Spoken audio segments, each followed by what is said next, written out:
They locked him in the public waiting room inside the front entrance of the building, where he had access to a toilet with running water. Apart from that, he only had train station-style waiting room seating in a locked public reception foyer. They did not offer him any food or water. Every regular period, say 6 hours for example, they had someone walk into the room, walk over to him, and stand in front of him with a set blank face. They looked at him, waited until he turned to face them, took a photograph of his face with a newspaper-style camera, and then walked away and left again.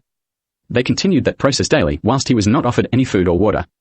He only had access to the toilet and its hand basin, and was trying to sleep on the waiting room seating. The only break from that routine was when he was asked for his identity documents, which he had no choice but to hand over. As the days passed, his physical and mental condition deteriorated, with photographs taken every regular period. It resulted in a catalogue of time-lapse-like photographs of him deteriorating physically and mentally over the days he was held illegally, severely affecting his appearance. Unfortunately, those photographs have been available to neo-Nazi types for quite some time. If any individual searches the name Paul von Hindenburg on an internet search engine, quite a few photographs of my great-grandfather Sebastian will appear that were taken whilst he was locked in that waiting room, showing his gradual deterioration in condition due to lack of sleep, fresh water, food, and general rest. People who pretend he gasped in excitement hoping to get relieving news and be let into his apartment, then slumped like an upset child when all that happened was another photograph of his head being taken, are fictionalizing events. The images only appear when von Hindenburg's name is searched, because they looked so similar, and the people responsible tried to erase Sebastian from historical events to cover up his sexual relationship with Kaiser Adolf. A large percentage of the photographs of Sebastian have been altered to make him look more like von Hindenburg. Paul von Hindenburg died in 1934. Kaiser Adolf and Sebastian were not an official couple until 1943, so the images of them together cannot be von Hindenburg.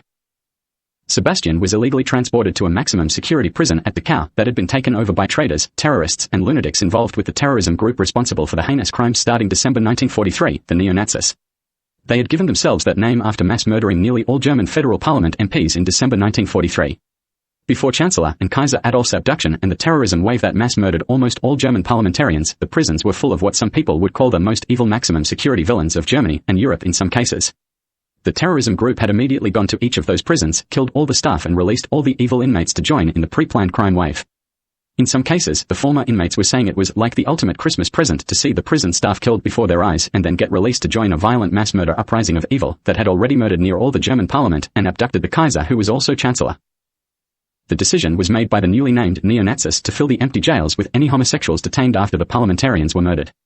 Any homosexuals segregated from the public were shipped to each former maximum security prison and illegally detained, one gender per prison, of all ages, until they became massively overcrowded. The evil former inmates, who were in some cases serving life without parole sentences for murder, rape, and genital mutilation, were then allowed to take over running the prisons full of illegally detained and bewildered homosexuals. Those homosexual victims had been living quietly in World War II Germany just weeks before.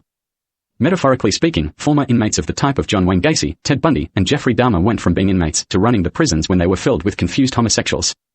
There is no way for someone like me to describe how horrific it was. It took as little as around 4 to 8 weeks. Sebastian was shipped to Daccau and illegally detained. The illegally run prison was basically an ad hoc evil former inmate lunatics run attempt to torture homosexual men, males, into pretending to be sexually attracted to females in exchange for promises of basic items like food, blankets, clothing, showers, etc.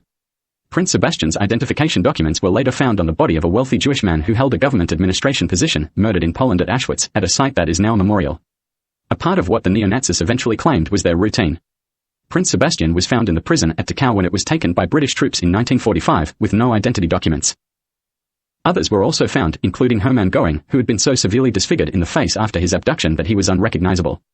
Hermann was found in Daccau, freed in 1945, settled elsewhere, and died in the 1960s. Biologically he was a Webb, like me, therefore related. An Irish life without parole inmate, in jail for heinous sexually themed crimes, became Hermann's imposter after being illegally busted out of Daccau by the neo-Nazis. Surname O'Shea, he was made over by a former professional film production crew to look like Hermann Göring for the neo-Nazis' genocide dress UPS. In a similar way to New Zealand-born female Isabel Williams, Charles Manson's mother was made over to look like Kaiser Adolf in 1944 complete with costume, before being found dead in the bunker in 1945 on top of Janet Podolsky, pretending to be Eva Braun. Surname O'Shea, that evil former inmate went from serving life without parole in November 1943 to being the new torture governor, running the prison when it started illegally being filled with homosexuals weeks later. O'Shea was eventually trialed at Nuremberg for the crimes he committed against homosexuals in Daccau after he illegally took over running the prison for the neo-Nazis in 1944. He was also tried for pretending to be Hermann Göring, which is why text reading the name Hermann Göring was displayed on footage of him being tried at Nuremberg. Unfortunately, the displayed text did not say the full sentence. This man is also charged with falsely using the identity of Hermann Göring when the charges were announced in court. Because the full sentence wasn't displayed, that fake history created a virtual world when television was invented after WW2 lunatics pretend Shea was really going afterwards. Still do. I do not have to add a precautionary allegedly here, as Shea was found guilty of the crimes I mentioned during the Nuremberg trials. Shea was serving life without parole, labeled never to be released by the courts, and had been sentenced to 9 separate life without parole jail terms when he escaped prison in December 1943, approximately. He was horrifically evil and a prime example of the type of person who took over the neo-Nazis after the original neo-Nazis busted types like him out of jail. They all then participated in several separate mass genocides. Kaiser Adolf Hitler the Hohenzollern escaped prisoner of war jail in Yugoslavia in 1959 and made a grueling trek like a wanted fugitive over 1,000 kilometers to Italy. During his interrogation by mainly Italian authorities and some others in 1960, Kaiser Adolf Hitler the Hohenzollern was reunited with his former consort Prince Sebastian Habsburg. It was to see how much it would upset him after the authorities discovered Prince Sebastian was still alive, but terminally ill and in palliative care. My 2 great-grandfathers were put into a room together and tentatively checked each other, then spent a few days talking quietly.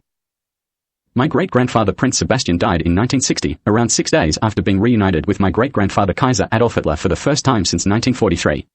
Photographs taken of him after his death sometimes appear when people look for images during basic internet searches. There may also be illegally recorded audio, recorded secretly by the Italian-based law enforcement team who had been interrogating Kaiser Adolf after his escape from Yugoslavia in 1959. People have often asked me why I haven't looked ancestors up on the internet more often. Now they know why. Extremely distressing photographs of dozens of my ancestors and their family members taken whilst they were being tortured by terrorists are unavoidable when researching on the internet.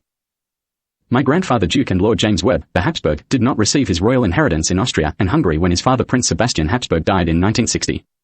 Their illegal excuse was that he became an Australian citizen as a child and married a Gippsland woman, my indigenous grandmother Myrtle.